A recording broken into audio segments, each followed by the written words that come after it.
فارماسیستا است خو چی گفته فارماسیستای شفاخانه باید توانایی د درملو خوندیتوب یا فارماکوجلانس درې ورځنی سیمینار پای ته ورسید.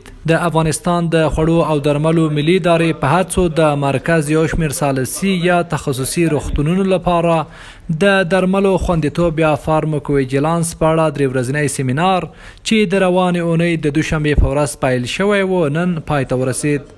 دغه درې ورځني سیمینار کې د مرکز 14 ثالثي روغتونونو استازو برخه اخیستې وه او د خوړو او درملو ملي ادارې د فارماکوجلانس برخې تکړه ترینرانو او متخصصینو لخوا ورته د درملو خوندیتوب یا فارماکوجلانس د ارزښت، حساسیت، مهموالي په اړه راټول کړي اړین معلومات تدریس شول. ورکشاپ 3 روزه‌ای که شما شاهد برگزاری از بودین تحت نام مراقبت‌های دوایی تدبیر یافته بود که خیلی یک ورکشاپ آموزنده و حیاتی بود.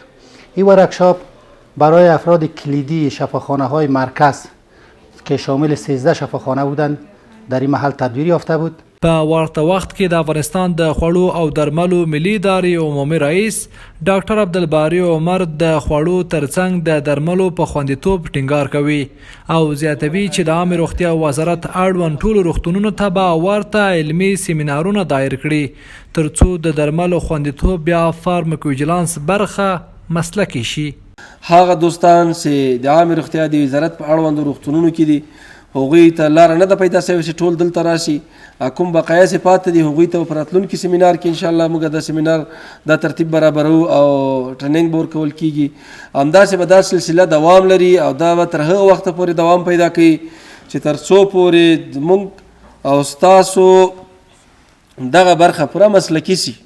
همداراز د دغه درې ورځني سیمینار ګډونوال د خوړو او درملو ملي ادارې هڅې ستایي او زیاتوي چې ورته سیمینارونه د هیواد د روغتیایي برخې سره تر ډیره مرسته کوي او په راتلونکي کې د ورته سیمینارونو جوړولو غوښتنه کوي.